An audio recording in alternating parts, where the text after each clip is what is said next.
Hi, I'm Keith Goslant. Hi, I'm Linda Quinlan. I'm Ann Charles. It's Tuesday, September 22nd. Welcome to All Things LGBTQ. Before we continue, I'd like to clarify that we're recording in Montpelier, Vermont, which is unceded indigenous land. Now let's hear some headlines from Keith. Hi. So we're going to start out first with Canada, and Zach's going to show you some pictures. And the first is from Canada's drag show. And this is Nalaka Pamu, who is the first out two-spirited contestant on any drag show, also known as Leona Barney. And it took 5 years to develop this persona, and it is a full integration of male and female spirits. So, good luck. Also, we want to acknowledge Canada Olympic sports again. And we had the Olympic swimmer who came out saying there needed to be a role model for our LGBTQ plus youth coming up. Well, we have a member of the Women's Olympic footballer team. They call it footballer. We might call it soccer. This is Rebecca Quinn, who came out as a transgender woman. And one of the things that's very important about this is, as she put forth, you know, she lacked role models, and how that really impacted her self-awareness and her ability to be present in her sport. And hope that this would change that. Also, the Olympic Committee is getting ready to make rulings on transgender and what is going to be required either for testing or treatment. I thought didn't they already come up with something like you can only have a certain amount of testosterone? You anticipate my headline. It's not the Olympic Committee quite yet. That's Tokyo. Okay. I'm planning to discuss Castor Semenya. I am still Keith Goslant. This is still some headlines for you. Well, I want to put a plug in for This Is Outright's virtual fire truck pull. This is their annual event, and in the past they've raised over $100,000 at this event. You can do it online up through October 6th. So, Rainbow Umbrella Momentum continue to have those Sunday mornings coffee and chat. You can go on the website to find out the directions. Check out websites and Facebook listings for LGBTQ plus organizations statewide. And we still have our book group. Because they're doing both in-person and virtual events, and you can see what the mix is. And Linda might have a book group that she'd really like you to join. We're on a roll today. And then I want to acknowledge that tomorrow, Wednesday, September 23rd, is Alexander Twilight Day in Vermont. What is significant about Alexander Twilight is not only was he the first African-American person of color to graduate from a college, Middlebury College, he was the first African-American person of color to serve in a state legislature any place in the country. And this is our Vermont heritage. He's the person who, as headmaster, is the person who constructed the building that is now the Stonehouse Museum in Brownington, where you've been to LGBTQ plus events. Today is also National Register to Vote Day. Need I say more? And these sort of let's talk, my two segments, we're going to talk about the legislature. What made it through, what didn't, and one thing of significance that didn't make it that we need to be very mindful of. We're going to talk about the election season. We're going to talk about the census. Unless Linda has more to add to it, but okay, girlfriend, it's all yours. Oh dear. Well, I'm going to start out with, and I'm going to have a clip about it a little later on when I talk more about it, the horror film Antebellum, which looks really good. I can't wait to see it. And don't forget to tune into Nurse Ratched, the movie, on Netflix. There are 6 in the series. Don't miss it. LGBTQ making history in Delaware. So we'll talk a little bit about that. The newly released information finds about 1 million same-sex households living in the U.S. DC has the highest concentration same-sex couples at 2.4%, Delaware at 1.3%, Oregon at 1.2%, Massachusetts at 1.2%, and Washington State with 1.1%. And we're not on that list. So. Okay, that was the short list. I tried to find the full listing to see where we did rank, and I couldn't find it. No. So, yeah, okay. So it was, I forget where I saw this, but. Okay. And I don't know if it had the full list, but that was what they had for the top ones. Yep. Saturday Night Live has added another LGBTQ cast member. Punky Johnson, a black lesbian comedian and writer, has joined the legendary sketch comedy show that has aired since 1975. Can you imagine? And there's a new book about Tom of Finland. Excuse me? What? And I'll talk about that a little more. Andrew Gillum, the first black nominee for Florida governor, came out as bisexual. At Tamron Hall show on Monday, he said that he doesn't identify as gay, but he definitely identifies as bisexual. So. The election was stolen from him. Yes, it Florida was. Yeah. By DeSantis. All elections, well, I won't say all, but quite a few seem to get stolen out of Florida. Starting with the hanging Chad. Yeah. Yeah, really. The director of Call Me By My Name defends his decision to cast straight actors as the film gay leads. So we'll talk a little bit more about that. A federal court ruled Friday that the Social Security Administration's blanket denial of Social Security survivors' benefits to same-sex spouses who were prevented from marrying is unconstitutional. So that's good news. Coastal Elites movie on HBO. Henry Van Ermengren, a major donor to LGBT and HIV organization, has died at 90. Andy Rapp, a major, Anthony Rapp is the second person to accuse Kevin Spacey of alleged assault. A federal district court declined to dismiss a lawsuit from 2 service members who were discharged from the military because they were HIV positive. The Trump administration on Tuesday filed a legal brief with the Indiana Supreme Court, formally making the case that a Catholic school has First Amendment rights to fire a teacher for having a same-sex marriage. The word is out. After 24 years of feminist bookstore news, the industry's Bible for lesbian and feminist booksellers has ceased publication. Feminist bookstore news? Or Yes. Windy City Times has done its last print version and can only be found online. And then there are some commercials from Dole. Yes, Dole, the pineapple? fruit. I'm not going there, and you can't make me. Why is that pertinent? These They have an LGBT. I'll tell you more about that when I get to it. Okay. Jenna Bush Hanger's new book about her grandmother, which was Bush. Barbara. Barbara Bush. With Thank you. pearls. Yes. And Lori J. Lean is retiring in July as CEO of the Los Angeles LGBTQ Center. So that's my headlines. Okay. Let me start with a correction.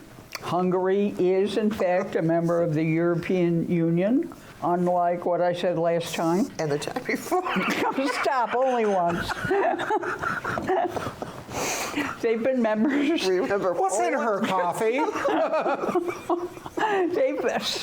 They've been members since 2004, and I was peppered with questions by my colleague here and gave the wrong answer last time, so be informed about that. And please write in if you ever hear an error coming from my mouth. But generally, I thoroughly research, and it's the spontaneous questioning that I kind of flub up on sometimes, as in this instance. But let me get to my headlines. Hong Kong court refuses to recognize overseas same-sex marriages. And, you know, I learned a lot about Hong Kong. Same-sex unions are illegal. Gay couples can have recognition of spousal benefits such as visas and housing in recent years, but it decriminalized homosexuality in 1991, and it hosts an annual pride parade and a lively gay scene, but same-sex marriage remains illegal. A French court rejects a transgender woman's demand to be recognized as a mother, and this has been going on for 6 years. The person, when she was in her other incarnation, contributed biological sperm to what was his then wife, and the child was born, and now the transgender mother wants to be declared a mother, and the court ruled in France that in order to be a mother, she has to adopt her biological child, so that's viewed as a setback. I have a lot of news from the UK, which I'll expatiate upon in my next segment, but here are the headlines. Non-binary people are protected by UK Equality Act, says a landmark ruling against Jaguar Land Rover. Disney, Google, Microsoft back trans rights amid fierce British debate. Trans Pride London, 4,000 people. Trans people and allies gathered despite COVID. And I have a picture before you now of some of the participants. More from the UK. High schools must teach LGBTQ exclusive sex ed. Can you imagine? In England? What? No, I can't. I mean, it's a one. Can you imagine that happening here? Oh, I think, sure. I'm optimistic. Now, let's go to the UK sports world. Keith spoke about his sport. I'd like to talk about pro rugby. That's kind of like football. And Levi Davis, a 22-year-old pro rugby active player. He's the first out LGBT plus active player. He's come out as bisexual. And there's a picture now. You can see him, he's in the middle. On from the UK, Barbados government to recognize a form of civil unions for same-sex couples. This is continuing. And they're not going to have marriage. They're going to put it to a referendum. And the head of Barbados says, look, we don't want to be on a human rights blacklist. We need to at least have civil unions, and we'll let the country vote on marriage, but they're trying to not lose tourist dollars. The UN condemns the killing of an LGBT activist in northern Mexico. I mentioned this last time. It occurred in Chihuahua. She was a trans activist. Her name was Mireya Rodriguez Lemus. She was found dead in her home in Chihuahua. Signs were found of a violent death. I read elsewhere that an assailant has been apprehended.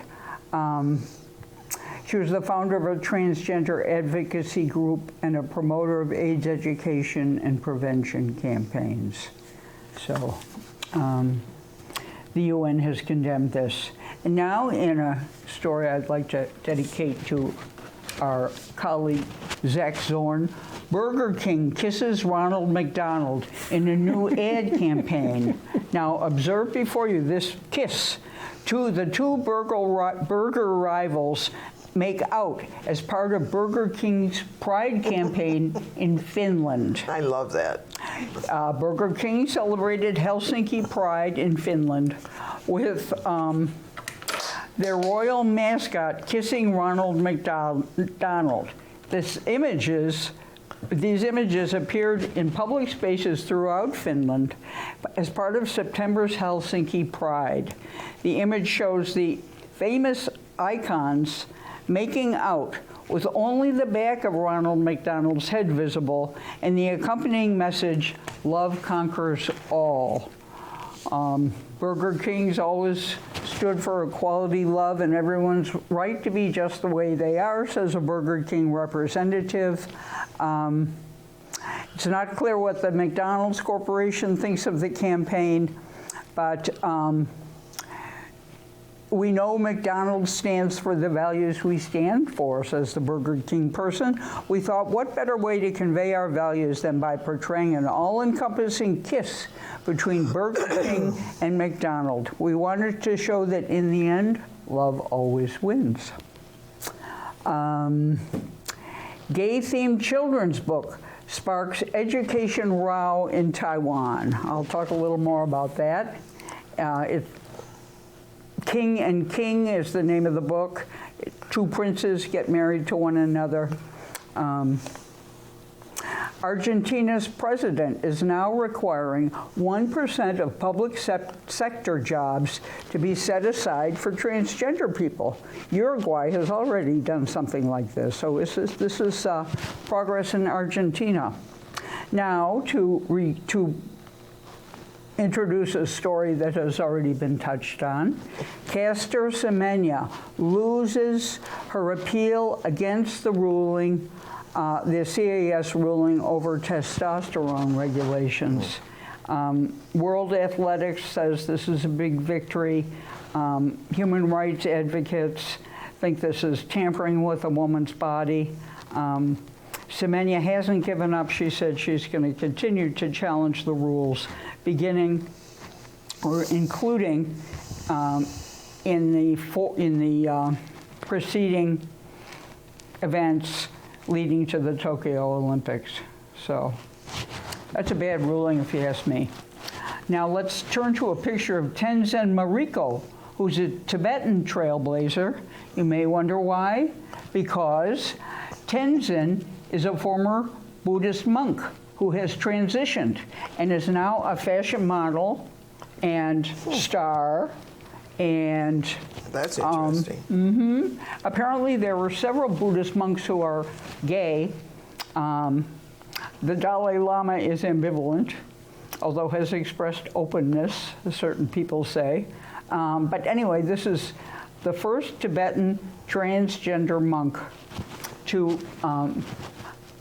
she left the order and transitioned, yes. So there was her picture. And finally, a transgender activist, Akai Padmashili, joins the Congress in India. And she was a motivational speaker, and she said she was motivated to run for office by the words of Indira Gandhi.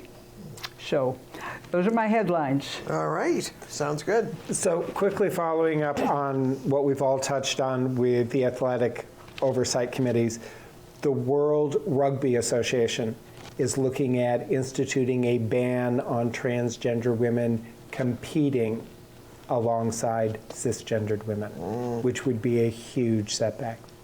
You know, these athletic associations are so in the dark ages about this, in my opinion. I have no comment.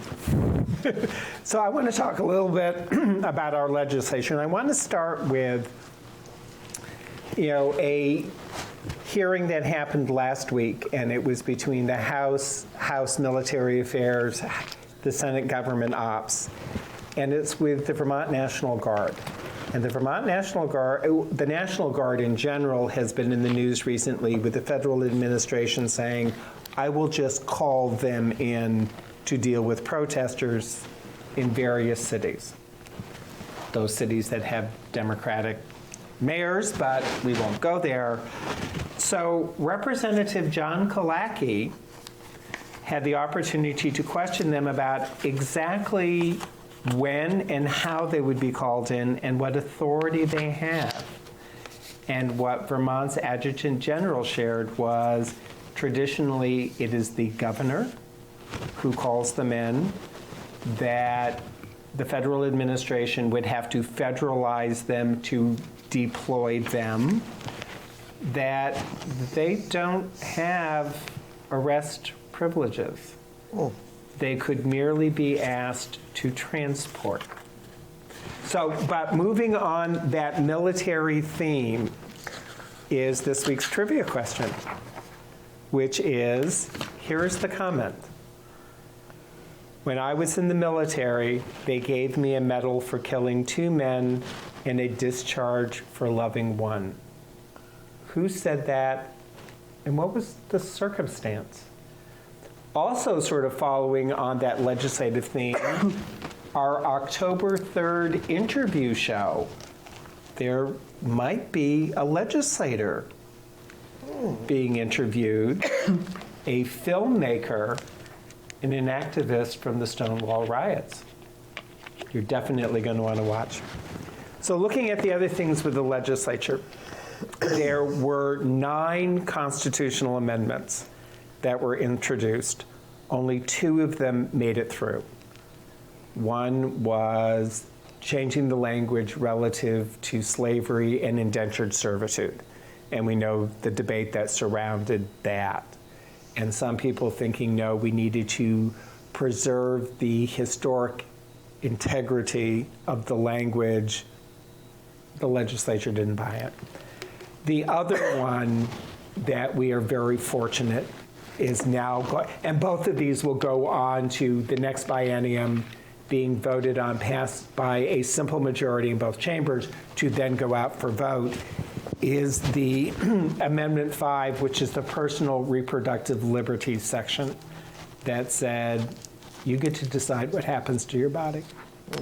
No one else gets to legislate this.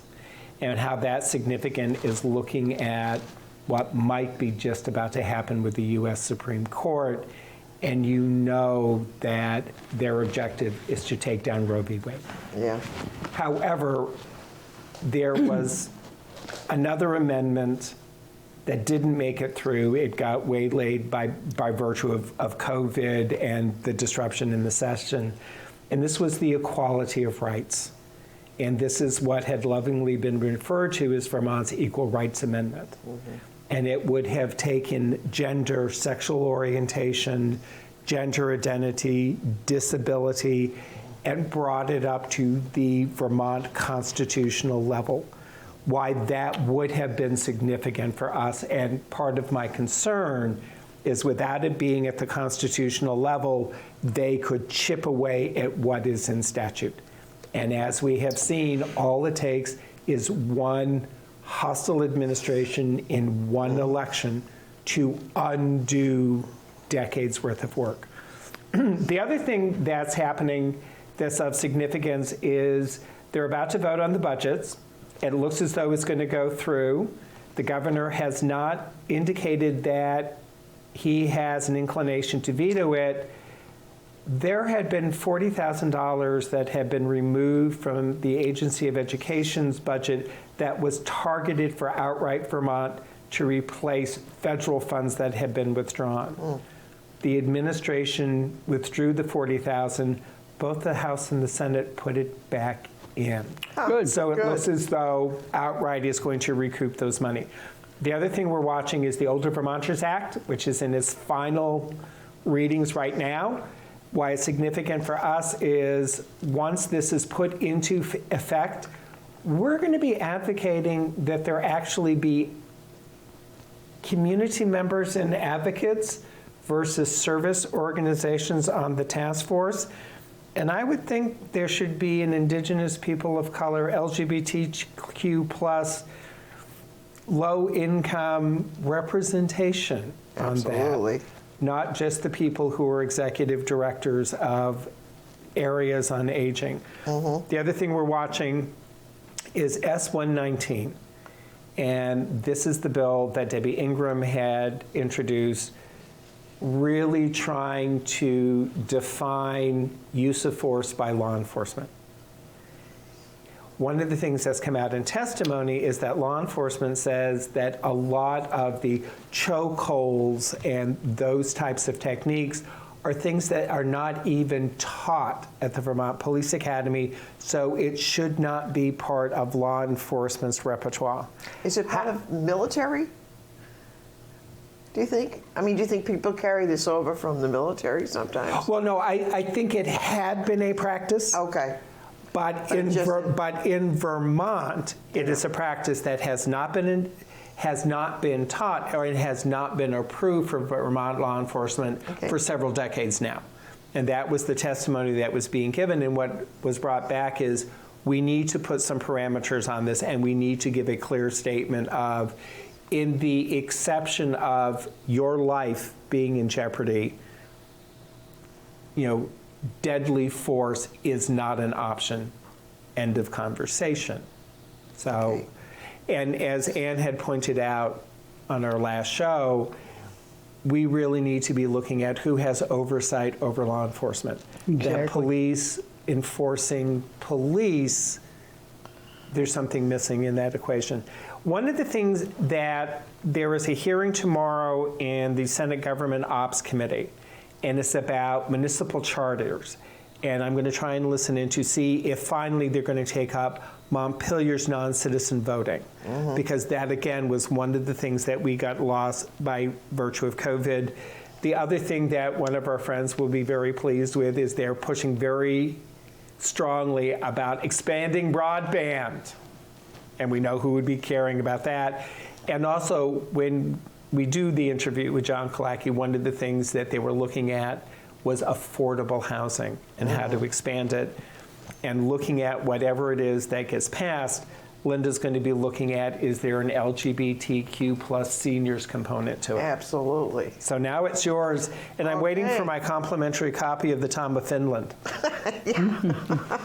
Well, I have a question for Keith before you start ahead. your segment.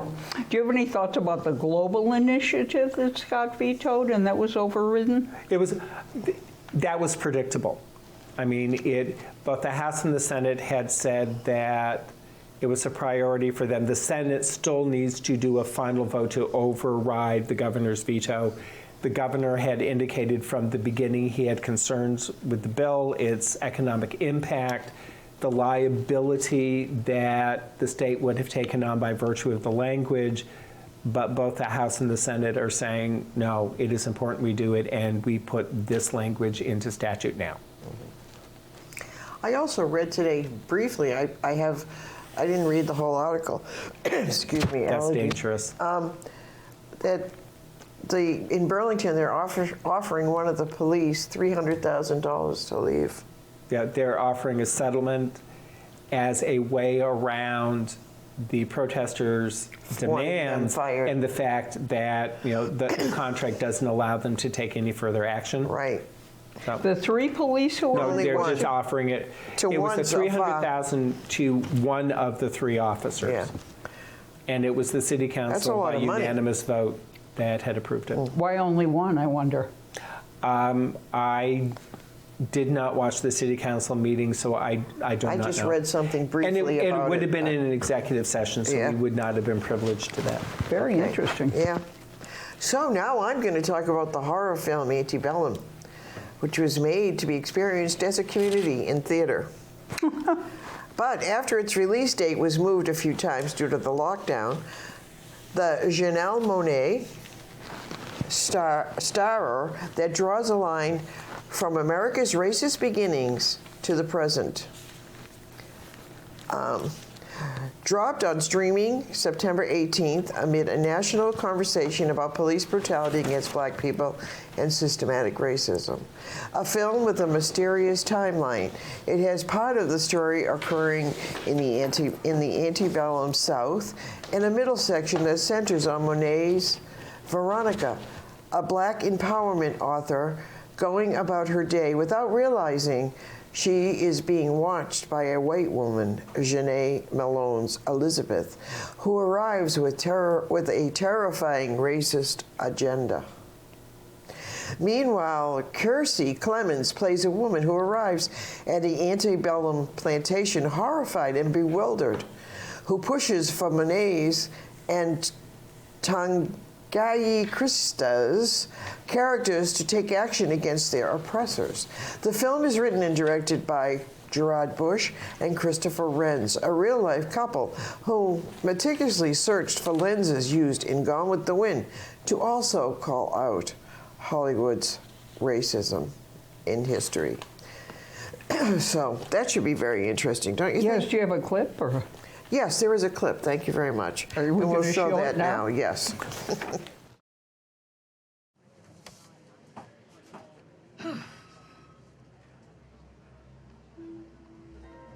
Well, hi. Don't you look beautiful? Are you going to the 49th floor, too? She'll get in trouble for talking. I'll get in trouble for talking? Okay.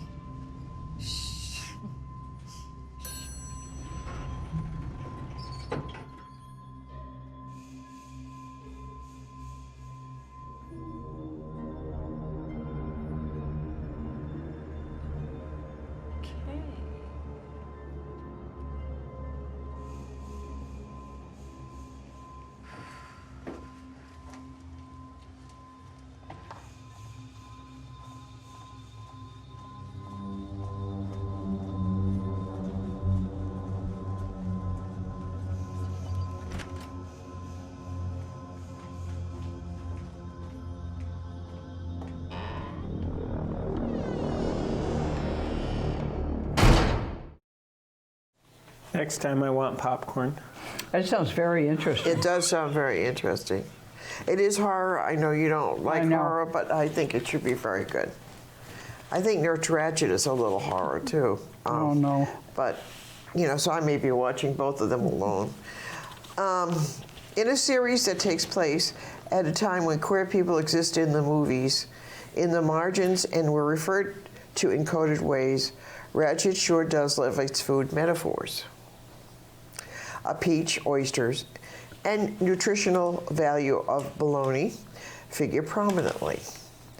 That's another one which I talked about before, which people need to see, and it is, I think, it's on Netflix. Based on the character from One Flew Over Yes, the One Flew Over the Cuckoo's Cuckoo's Nest. Nurse Ratched. It's an 8-part Netflix series from Ryan Murphy and Evan Romansky, and it stars Sarah Paulson as the mysterious Mildred Ratched.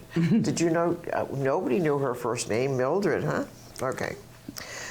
Much LGBTQ history is being made in Delaware, with 2 out candidates defeating longtime incumbents in Tuesday's Democratic primary.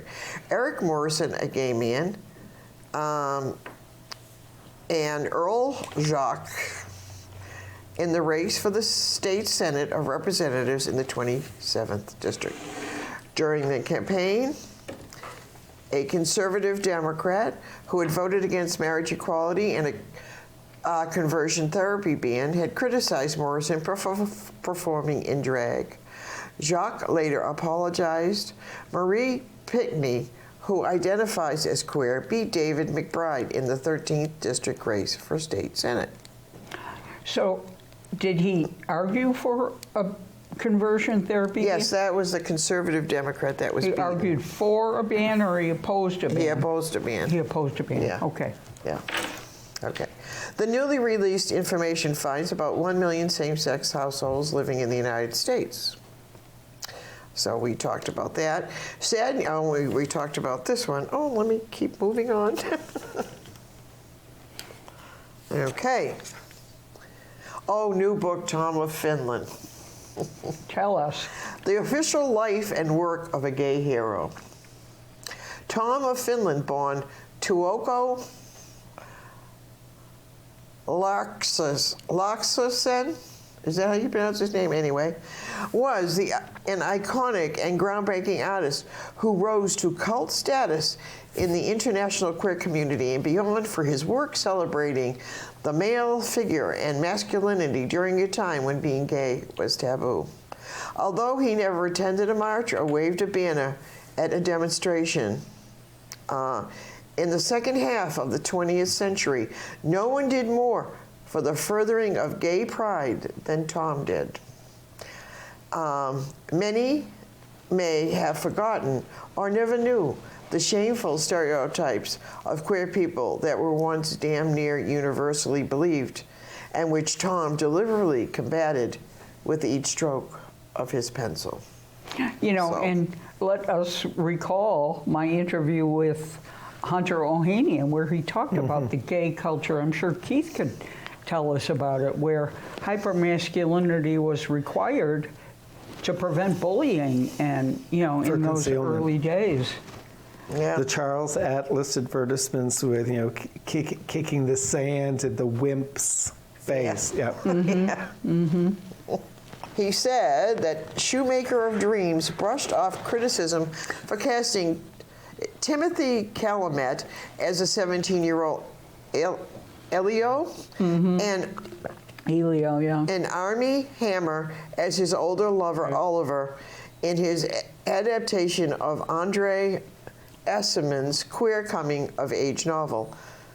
I read too much of Freud to be taking seriously these kinds of critiques, he said, meaning that I honestly don't believe I have the right to decide whether an actor is straight or not.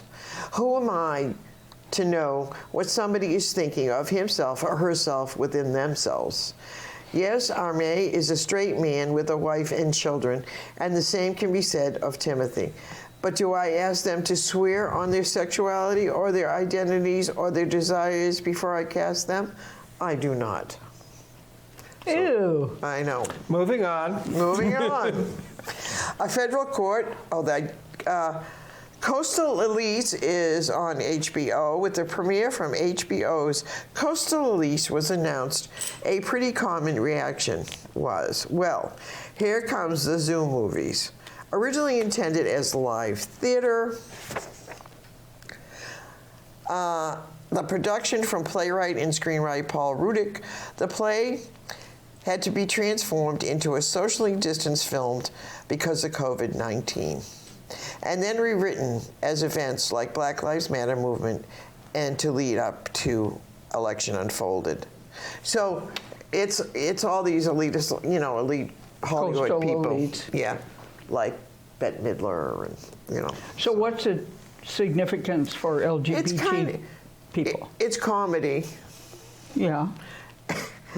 And there's a lot of LGBTQ people in it. Oh, I see. So, anyway.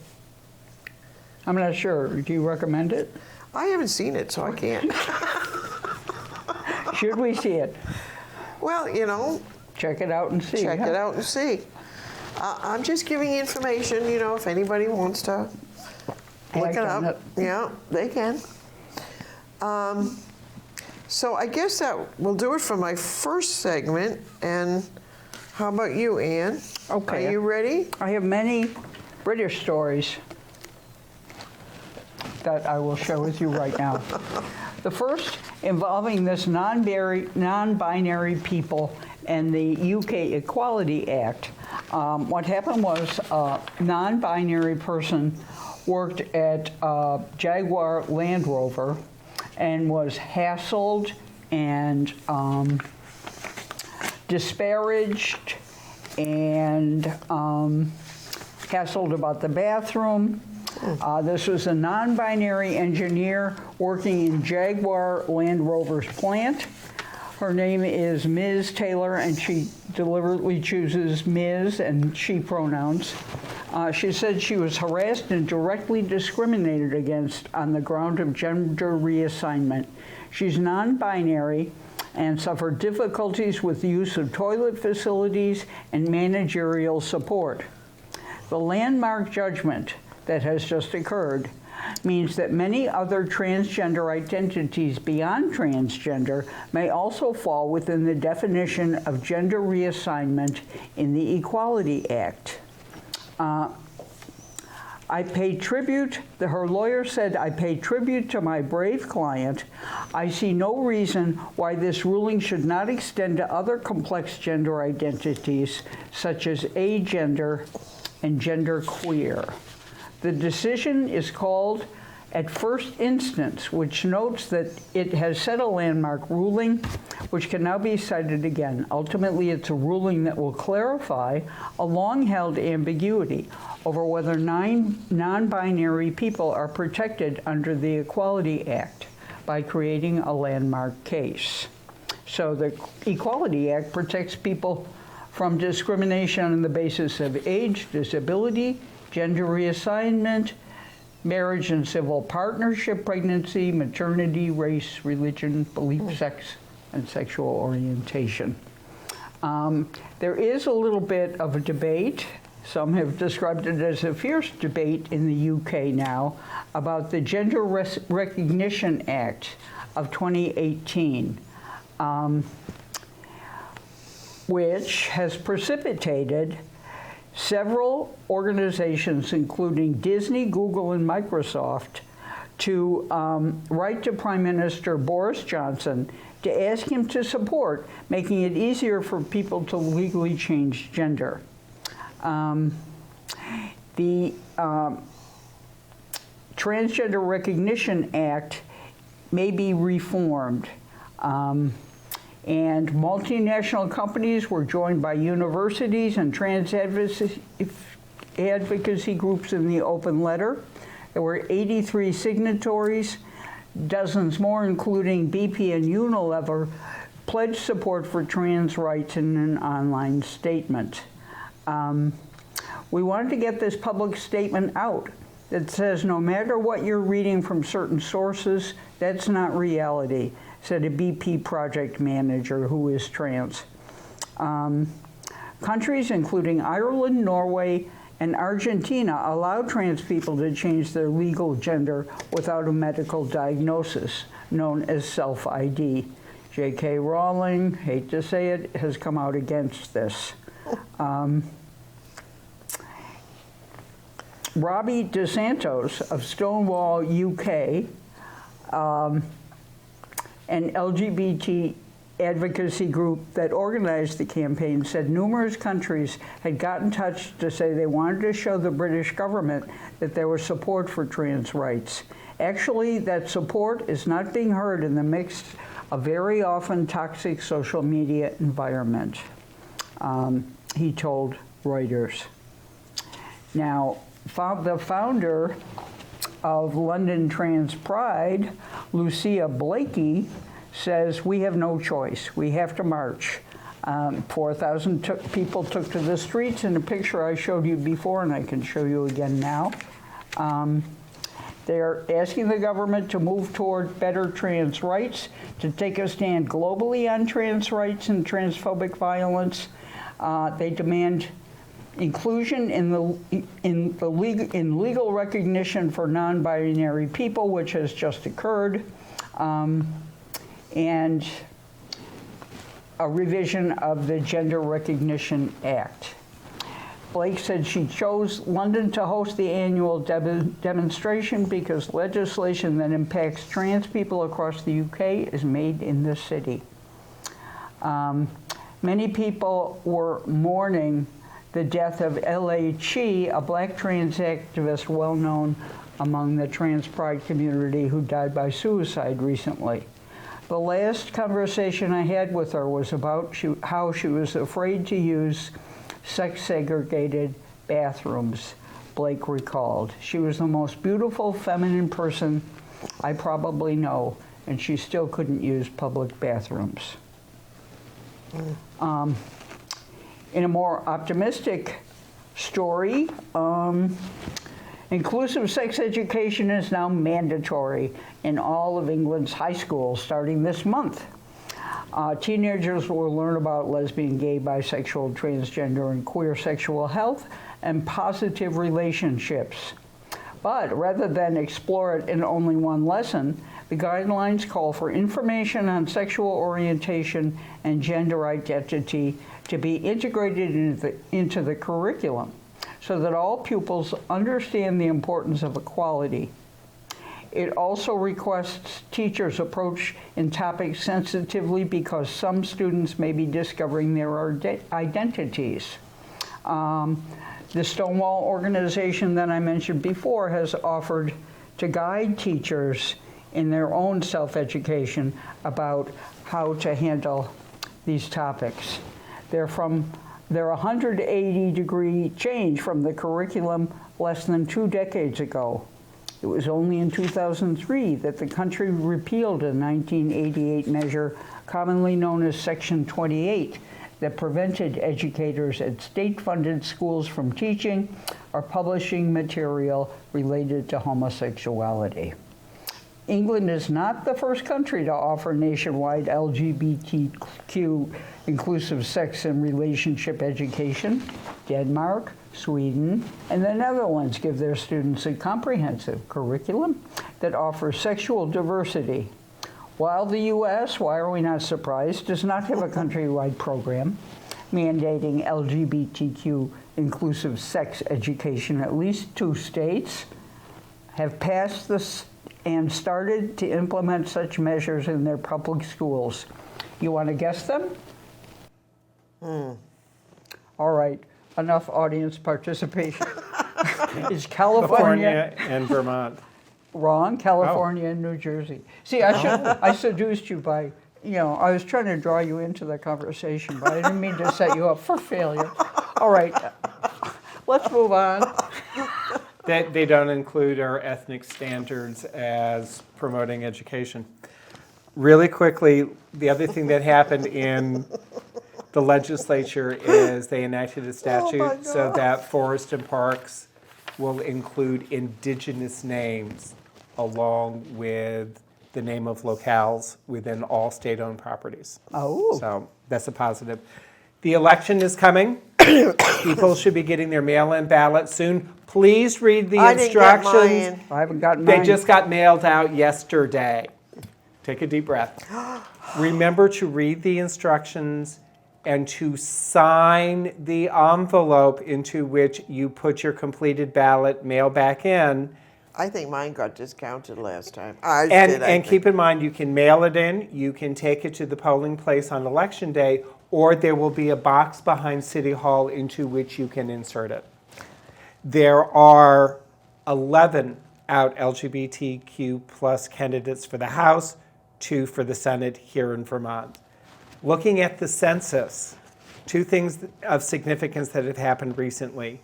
There was a federal appeals court decision that said they have to count everybody, repealing 45 administration ruling about who would or not be included in the census. Vermont was heavily quoted in the federal appeals court's decision saying everyone deserves to be counted, everyone will be counted. Ooh. The other suit, and there should have been a hearing on the 17th, but I haven't been able to see any results yet, where there was an opinion from the Northern District in California saying, no, you cannot start closing census operations until the hearing on the 17th, when a decision will be made if you can stop on September 30th or if you have to go until your original date of October 31st. And while that's significant, self-reporting here in Vermont was 60%, they estimate, but by virtue of the enumerators, the person actually going door to door, they picked up another additional 38%. Good. So that extra month with people actually going out to the homeless shelters, encampments, New Americans, and the other undocumented could significantly change census numbers. Good. So, honey, All go right. for it. You know, we're almost out of time, Ann. You have stories too, don't you? I can continue. I can continue or not. I've covered. Most of what you wanted to? Well, I'm just going to give a Henry Van Amergen, a major donor to LGBTQ and HIV organizations, has died at 90. Van Amergen, who died Wednesday, was a philanthropic giant. Lambda Liga CEO Kevin Jennings wrote in a post on the organization's website, adding, "There has been no major advance in the fight for justice for LGBTQ people and everyone living with HIV in which his philanthropy did not play a role."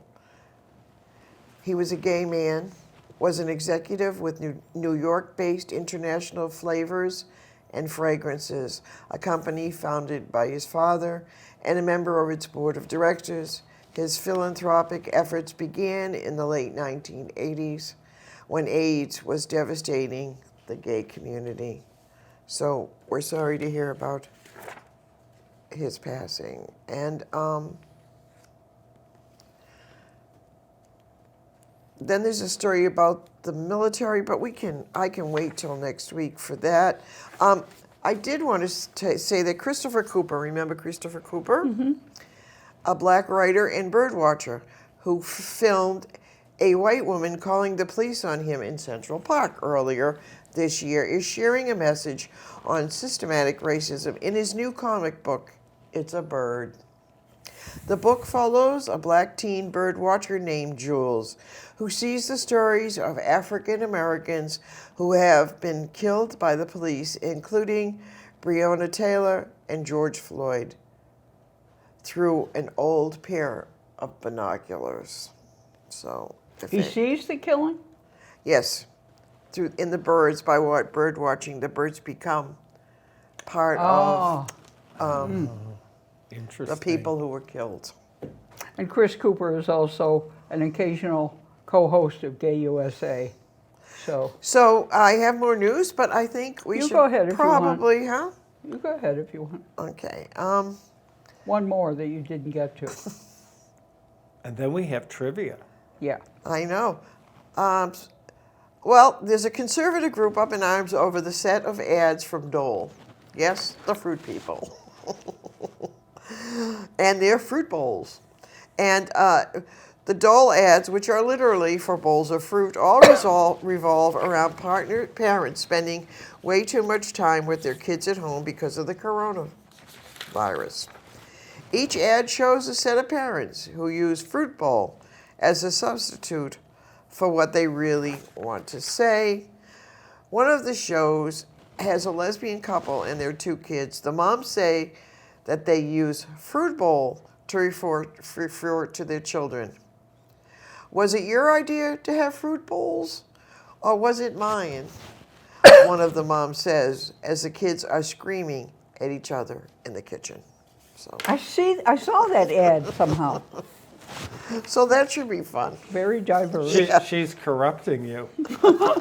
So the trivia question, when I was in the military, they gave me a medal for killing 2 men and a discharge for loving one. Was prompted by Anne's interview with the Stonewall Museum in Fort Lauderdale. This was Leonard Matlovich, who was the first openly gay service member and was subsequently discharged for it. This quote, along with "Never again, never forget," a gay Vietnam veteran, is what is on his tombstone in the Congressional Cemetery in Washington, D.C. He asked that his name not be put on it, but that a gay Vietnam veteran be put on it instead. Wow. So, and Zach will have a picture of the interment. So, and with that, With that, I think we should resist.